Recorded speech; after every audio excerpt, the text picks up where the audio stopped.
Good morning అండి. ఇవి strawberry చెట్లు అండి. నేను నిన్న నర్సరీలో తీసుకొచ్చాను.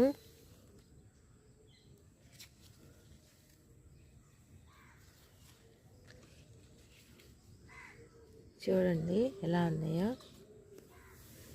ఆల్రెడీ ఇవి వచ్చేసినాయండి, పూతకొచ్చినాయి. ఫ్రూట్స్కి రెడీగా వచ్చేస్తాయి అన్నారు.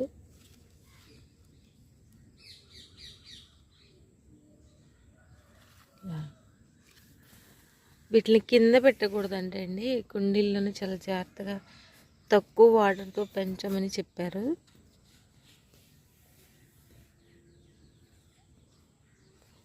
ఇది రోజ్మెరీ అండి. ఇది రోజ్మెరీ ట్రీ అంటండి. ఇది పట్టుకుని తీసుకొస్తుంటే బాగా మంచి వాసన వచ్చిందండి. వీటిని ఆటోలో చాలా జాగ్రత్తగా